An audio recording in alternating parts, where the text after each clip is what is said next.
Alrighty, gang. Here's to nights that turn into mornings and friends that turn into family. Cheers! Happy birthday to you.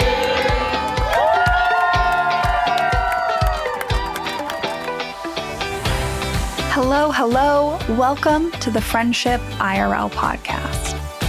I'm your host, Alex Alexander, and each week we explore what's working and what's not in our friendships, community, and connections. Have you ever wished you could sit down and have a conversation about what is really going on in your friendships? Well, you found your people. Join us as we dive into real-life stories and explore new ways to approach these connections. Together, we're reimagining the rules of friendship.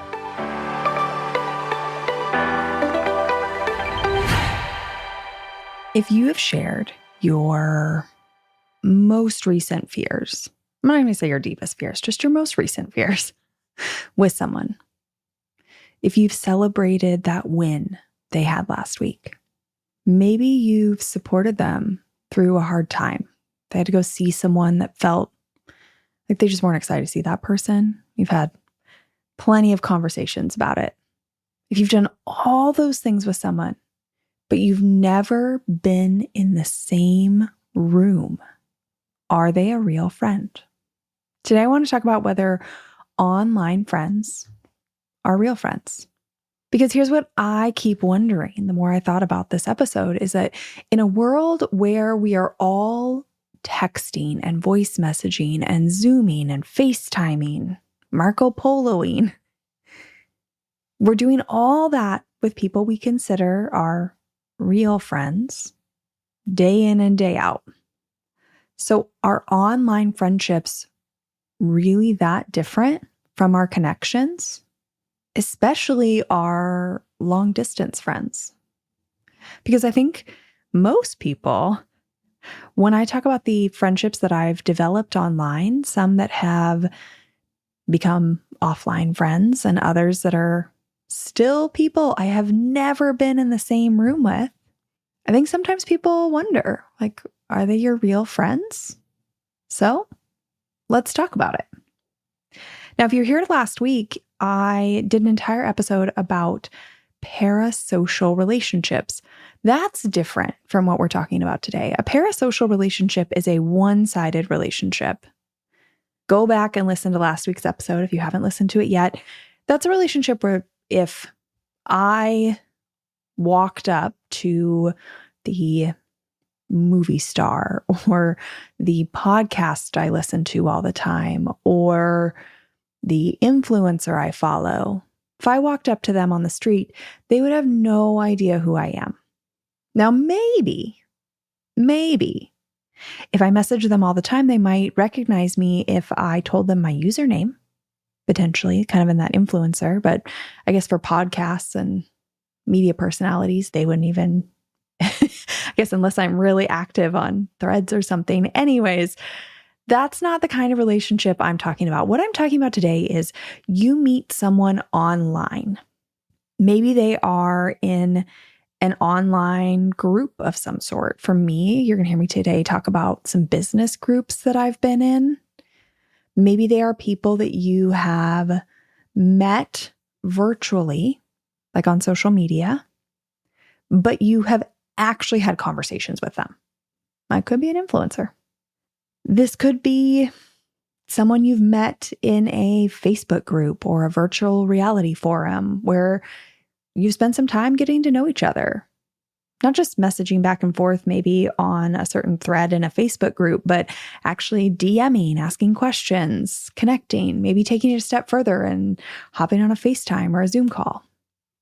I'm talking about online friendships where you and the other person are equally sharing information about one another. Very different from the parasocial relationships I was talking about last week. Although I do think there is some gray area in there. Like there are definitely people who, in my example, right, I share here on the podcast, I share on social media. There are definitely some of you, if you are listening, I'm always trying to get people to message me.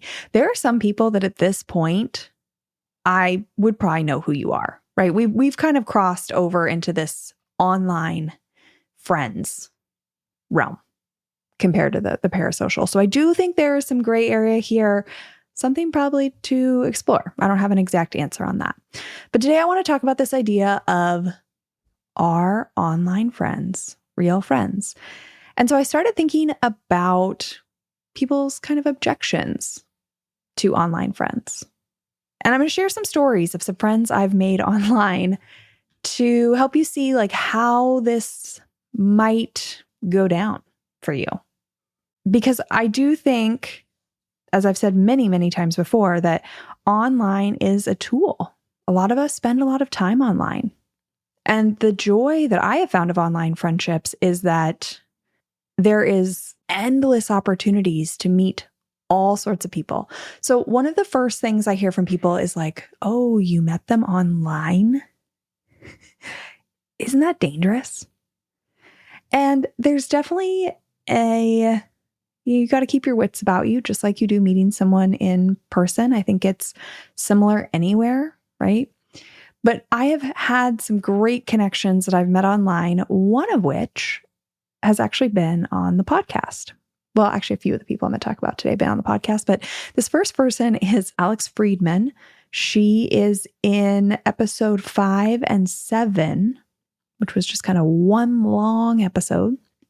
But Alex is the founder of Connection Feast here in Seattle, which is a group for people to meet up and get curious about connection, emotional intimacy, friendship, community, all those types of things. She also does some friendship coaching. You should go check her out. But we followed each other on social media. This was back in, 2022, I think. So it's been a few years now. And we were she was over here the other night at my house with her partner. We were having a double date game night. So that gives you any indication that this friendship has moved forward. But in 2022, she was watching my Instagram story and I said something about living in Seattle, and she sent me a DM and she said, oh my gosh, wait, you're in Seattle? I'm in Seattle. Where do you live in Seattle? And I told her the neighborhood. I don't live in that neighborhood anymore, but I told her the neighborhood. And she goes, wait, I live in this other neighborhood. They're only a mile apart. I could walk to her house. We lived so close. And she's like, wait, can we get together? Like, do you want to grab coffee, go for a walk? And so we set a date. And I still have the Instagram stories I recorded of me sitting outside this coffee shop talking about how, even on a new friend date, you get butterflies in your stomach. And now here we are, years later, many, many walks and coffees. She's stayed at my house while we were out of town. Gosh, I'm trying to think, I've been to her. I've met some of her family. I just got to meet her new partner. We had a double date game night. Like, we have developed so many roots together as friends. And all of that started from an online friendship, from like being in the DMs. Now, one thing I will say about that friendship in particular, this is what Alex says. Whenever we tell this story, anytime we're together, we were at a networking event together recently, and we were talking about how we met, and she goes, now, I would never tell my coaching clients to do what I did. She likes to say that it was a little intense to go from just a couple casual DMs back and forth to, do you want to meet up? That maybe, you keep that online DM conversation going a little bit longer, but hey, it worked for us. Now, as far as the meeting up with them online, because it was kind of a quick pivot from watching each other's Instagram stories to a DM saying, hey, do you want to meet up? When it comes to this idea of like, oh, you met them online, isn't that dangerous, right? We picked a public place to meet up. That was partially just because that seems like smart etiquette. It wasn't something I was worried about with Alex at all, but it was, it's just like a smart way to go about it. The other reason is because we don't really know each other that well, and meeting up in a public place isn't as intimate as just saying right off the bat, like, hey, do you want to come over to my house? Like, not only does that seem a little like maybe that would raise some safety concerns for her, but it also just felt a little too much too soon, right? Meeting at a public coffee shop that we both knew where it was located. It was neighborhoods we had been in. Just felt like a much more neutral ground to get to know each other. Now, some other places that I have met friends online are in, I guess, like coaching container spaces, right? I run this online business, so I have a lot of business friends that are online that I have never met. If you go and listen to episode 25 with Patrice Pulitzer, that's another friend I'm going to talk about. I did her Founders Fire program, maybe also in 2022. Did a lot of friendship making happen in 2022. Anyways, I did her program. After I finished her program, her and I actually did a different program together, which was a fun way for us to connect, I guess, a little bit more of an even playing field, right? Not with her as my coach, but we were both in this program being coached by someone else. And over the years, we've just developed this really fun friendship. I meet up with her in her alumni group. Oh my gosh. There was a moment in which it was like, do you want my WhatsApp number? And I remember being like, oh my gosh, we're real friends. I should go find that text message. Because it was pretty funny. Like, we DM'd on Instagram all the time. And there was this moment, this like online friendship moment of like, wow, you have my real phone number. So I guess what I'm trying to get at here is I think that the online space, meeting someone online, can be as natural as meeting someone anywhere else. And when you're meeting someone out in the world, you're still being mindful of the information you're sharing, right? The amount you're letting someone in, the vulnerability you have, the spaces you're meeting them in, what you're offering them, right? Your phone number or your address. Like, it might take you a little while to open up. It's the exact same online. Now, I've mentioned this container space and the Instagram DMs, but there are so many other places to meet people online. You could meet people in Facebook groups. There's actually a really great episode 48 with Michelle Reichman, where she is a military spouse. She talks about how every time they move, she makes friends in local Facebook groups. That's how she builds a community locally for her family. It's a really great episode with a lot of actionable tips. Another favorite episode of mine is episode 72 with Wesley Stroop. We talk about living in a small town and all the ways to make community, but one of those is in virtual reality. And, I mentioned earlier, this is a little bit of a tangent, but I mentioned earlier how some of you have reached out and we've actually had real conversations and I've made online friends. Wesley is a great example of that. I don't know why. It sounds actually funny to call him Wesley. Wes is a great example of that. Wes and I would chat it up in the DMs after we recorded this podcast episode together, right? We met virtually. You all just got to hear part of our meeting.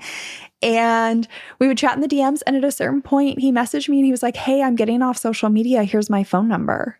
And it's like, we stay in touch. We've never met in person. If I was in that part of the country, I would for sure reach out. And I would hope that he would reach out. And I think it would be so fun because we have had lots of really great chats about things that, like, I love talking to people about: connection, faith, the state of the world, politics, our different perspectives, the areas of the world we're in, natural disasters. I mean, all sorts of things, guys.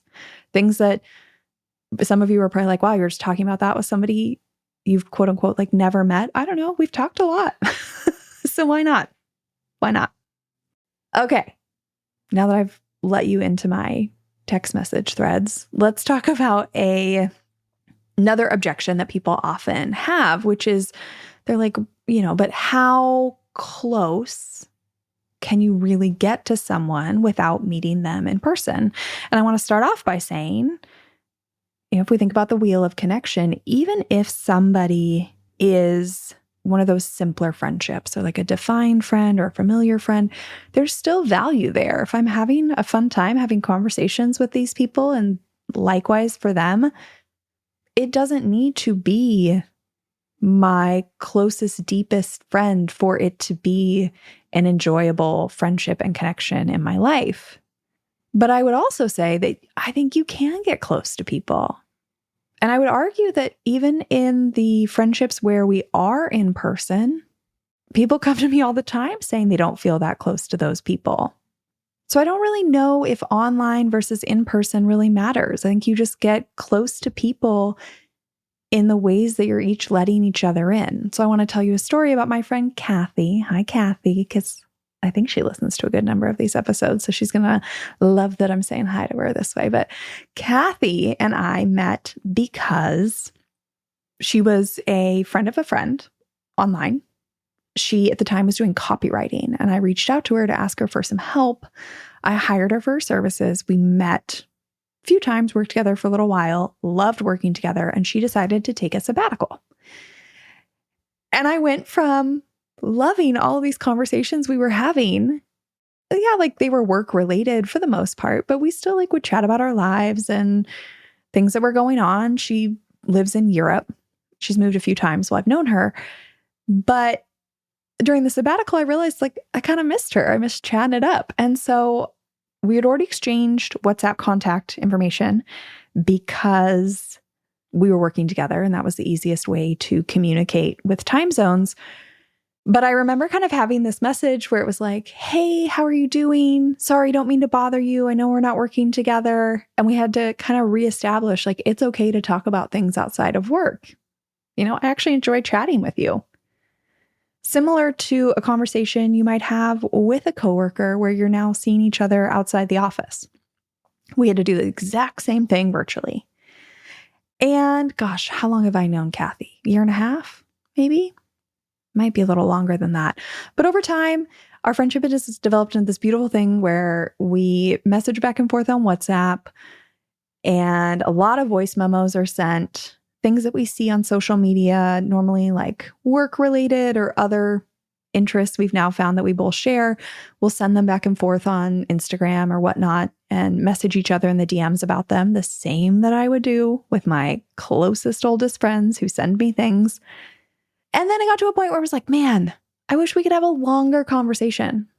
I miss just chatting it up. I don't know. We have really fun times. And so I was like, well, do you want to hop on a Zoom together? And that's how Kathy and I hang out. We get on there and we talk on Zoom and we talk about anything and everything. We talk about business. We talk about neurodivergence. We talk about books we're reading, things we're inspired by, faith, philosophy, politics. Kathy currently lives in Romania. So it's been really fascinating. Like the last time we hung out, we shot I won't say the extra word in case your kids are in the car, but we're just chopping it up about like Romanian politics versus US politics, how they're structured, what kind of bills are coming down the pipeline, how we're feeling about it. Like these are conversations that so many people wish they were having with any friends. And so I guess what I would say is, if you just so happen to find a person who lives on the other side of the world who wants to talk about the same things you do, and it doesn't have to be politics or philosophy or I mentioned some pretty deep stuff there. It could just be a passion you're really, really into that you don't know anyone else. Then I would say that there's value in that and that could give you feelings of closeness that maybe you're not getting with people in person. I also think that sometimes it's a little easier to be vulnerable for some people. I don't have this problem, but for some people, I think it's easier to be vulnerable in written or like virtual communication because there's kind of that pause, you send a message and then, or maybe I send a message like to Kathy, for example, and she has a moment to digest it and think about it. It's different than when you are face to face. And for some people, it can feel easier to open up that way. Right or wrong, doesn't matter. I don't think there is a better or worse version. It's just something maybe to note about yourself. Now, I do have another episode out there, episode 44 with Daisha. It's a really fun episode. Daisha talks about how she also owns an online business, does a lot of virtual connecting with people day in and day out for her work. And she talks about how she makes one of her closest friends online. And over time, they come up with this plan to, if I remember correctly, Daisha is going to fly to meet up with her friend. Like she's going to go fly and stay with her for a couple weeks. Her family's like, wait, do you really know this person? She's like, I've spent so many hours talking to this person. Like, I can't wait. And now they fly to meet up with each other all the time. It's just a really fun episode, I think, about how you never know when you're going to meet your next closest friend. So the next objection that people throw my way is like, don't you feel weird having friends that you've never met in person? I've touched on this in a few ways here, and it is kind of funny sometimes when I'm with, maybe some of my closest, most present friends. I'm thinking like a few weeks ago, I was on a walk with one of my closest friends, Danny, and I was just talking about how my friend Patrice, who I mentioned earlier, lives in Portugal. I'm going to Portugal in a few weeks, and we're going to meet up when I'm there. Can't wait, right? I've known her for like 3 years now. We talk all the time, and I'm about to meet her in person for the first time. And it's not so much that I feel weird that we've never met in person. I just actually kind of think it's wild we've never met in person because we do talk all the time.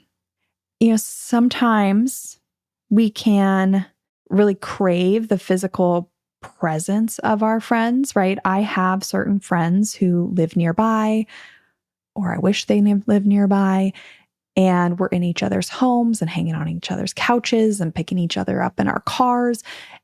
I would love if every friend I ever had was close enough that I could just drive over their house and pick them up in their car to go run a quick errand kind of thing. But the reality is that that's just not how modern friendship works. Not only for my online friends, but like some of my long distance friends, right? Some of the people I consider my closest people, I can't drive over and pick them up. So I think it's a lot less about that physical presence. Don't get me wrong. I love that. I crave that. That's just a component of it. And it's a lot more about like how we're showing up for each other. And in so many of these online friendships that I've developed, they're almost just like very specific ways that we all show up for each other, whether it is, some of my online friends are my biggest cheerleaders in my business. Sometimes they're the first people I tell about a win because they just really understand it because they're doing the same kind of things. Whereas my in-person friends, I'm trying to think, like not a single one of them really works in this field. They don't get what I'm doing day in and day out. They try, but this isn't there. Similar to how like I don't understand fully what their job is because they are out there doing all sorts of, honestly, I have a lot of finance friends or people in the medical field, right? I didn't go to medical school. I don't really truly know what their day looks like, even if they're describing it to me. Some other things to think about when it comes to having these online friends versus IRL friends is, I've talked a lot about sharing and sitting down and talking back and forth kind of thing, but you can still have experiences. I mean, didn't we all learn that in 2020? There are endless opportunities for virtual experiences to have together, whether that's with online friends or long distance friends, right? You can take cooking classes, do virtual book clubs, watch movie nights. Like there are opportunities. I don't know that I've personally really tapped into those myself with my online friends, but I could, and that would be a really beautiful way to deepen that online friendship, even though we aren't present in each other's homes in the same room kind of thing. If I go back to my original question in this episode about like, are online friends real friends, even though we're not in the same room? It brings me back to this idea that we kind of just need to check in on some of the realities of modern friendship, right? Our online friendships, whether they are simpler, or deeper often mirror our long distance friendships, those people that we were present, we were in the same room with them. And then for one reason or another, right? Often one of us has moved. We are now caught in this cycle of text messages, voice memos, virtual experiences, FaceTimes, Zoom calls, things like that. The other reality of modern friendship is I think that no matter who that friend is, there is this constant pull to be in the same room. Whether that is my friend that lives a couple miles away, like, what are you doing tonight? I would love to see you. Or my long distance friends that are some of my closest people that I would love to spend the weekend with or to live nearby again. Or my online friends who I've never met before, but still feel this pull to meet up. That would be so fun. If I was in that area of the world, I would try my darndest to make it happen. And I'm doing that with Patrice in Portugal, but like I would love to do that with Kathy in Romania. I think when it comes to online friendships, we also just need to have the same mindset that I talk about often for any friendship, which is appreciating what that friendship offers instead of being so focused on what it isn't. If this is an online friend where you really don't have any reason at the moment that you are about to meet in person, that doesn't mean there's not value there, right? Some of my online friends, as I mentioned, are the first people I call with my business wins or when I have a business problem. That's valuable. Similarly, being able to have those deeper conversations, especially with people who maybe live in a different part of the world as me or have different perspectives, different political identities. Like, I love that I can stretch beyond what I would maybe meet in my neighborhood. Technology is this really awesome tool for our connections. It gives us the ability to see each other's faces, hear each other's voices, pop back and forth in each other's pockets with a little message, a little encouragement or check-in. And in both those online and offline friendships, we're still doing the maintenance.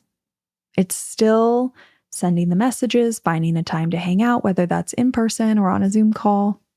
A lot of it is so similar. And my point of this being that the line between online and offline friendship, I think, is increasingly blurry in this day and age. And that if you've ever felt like some sort of online friendship is lesser than, I would let yourself off the hook for that. I think we really need to reevaluate that belief. Now, I only covered a few kind of bigger objections that I had stories for up until this point in the episode. But before we wrap up, I just want to rapid fire tackle a few other objections that I hear from people all the time. Okay, ready? People say to me, but don't online friendships just fizzle out? And I would say to you, don't any friendships fizzle out when you don't put effort into them? Online or offline friendship takes intention. And if there is mutual value there for both people will keep coming back. And sometimes it might be easier to find people that are on the same wavelength, have the same moral values, or are different and intriguing and pique that sense of curiosity. It might be easier to find that online than offline. Depends on where you live and your life circumstances. The next thing I've heard from people is, isn't it all just surface level social media stuff, right? You're just liking back and forth or sending a DM. And I would tell you, okay, well, tell that to my friend who is one of the first people I call when I have a business crisis. What is the value there to me? Because if I don't have those people, I'm out here trying to run a million different parts of my business all on my own. And I never, ever could if I didn't have people to reach out to and ask questions.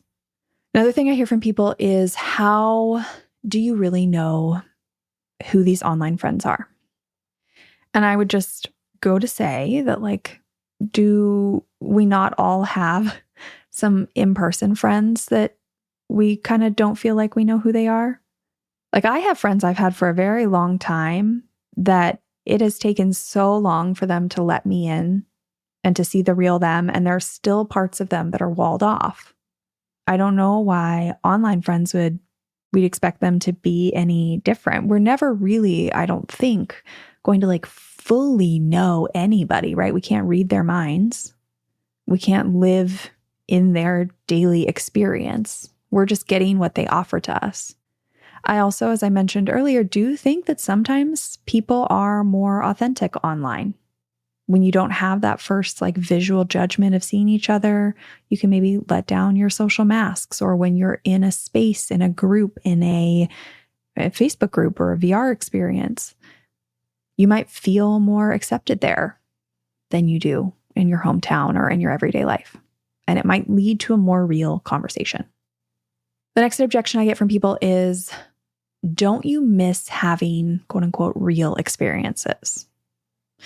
To which I would say, define real.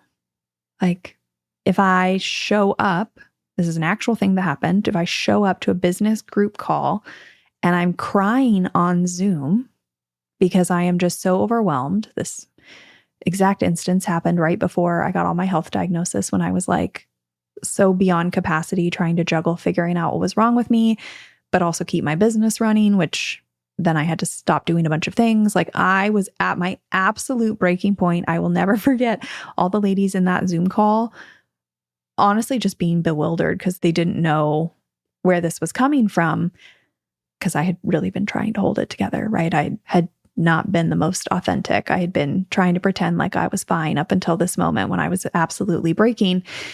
Is that less real than me doing the same thing crying over coffee? Is me celebrating a win via voice note less joyful?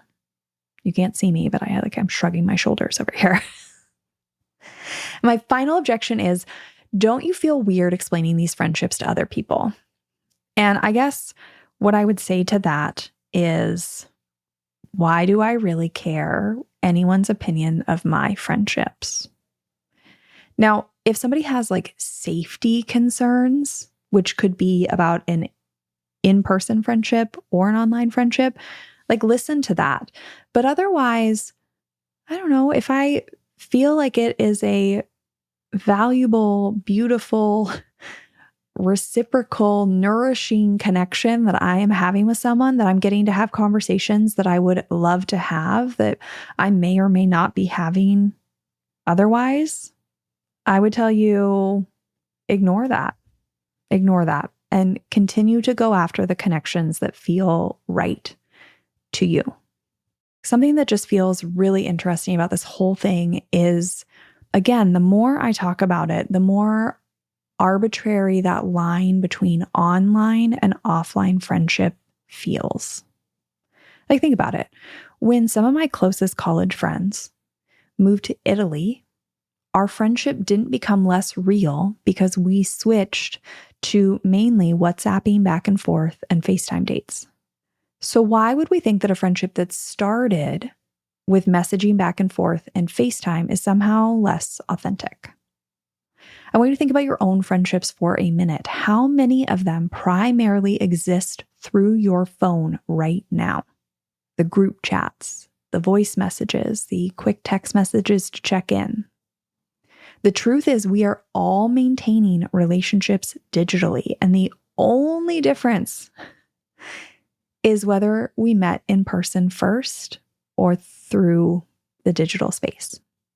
And in my personal experience, there's so many ways that my online friendships have enriched my life. You know, I have global perspectives from friends like Kathy. I have professional support from so many of my other founder friends.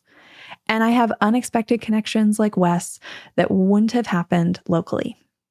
And what I know for sure is this, that some of my most fun connections Some of the strongest support I have for very specific areas of my life came from friendships that started with a DM, a comment, or a Zoom call. And yeah, sometimes I wish I could hug those friends in person or meet them for an actual coffee, but that doesn't make our connection any less real. So if before today you have ever stopped yourself from pursuing an online friendship because you thought that maybe it was lesser than, or it wasn't quite as meaningful or real, I want to remind you that these online friendships can be incredibly valuable in your life. Because at the end of the day, true connection isn't about where it started or how it's maintained. It's about how we are showing up for each other, supporting each other, and creating a space for real conversation, whether that is across a dinner table or across the world. And with that, I'll see you next week. Thank you for listening to this episode of Friendship IRL. I am so honored to have these conversations with you, but don't let the chat die here. Send me a voice message. I created a special website just to chat with you. You can find it at alex.chat. You can also find me on Instagram. My handle at it's Alex Alexander. Or go ahead and leave a review wherever you prefer to listen to podcasts. Now, if you want to take this conversation a step further, send this episode to a friend. Tell them you found it interesting and use what we just talked about as a conversation starter the next time you and your friend hang out. No need for a teary goodbye. I'll be back with a new episode next week.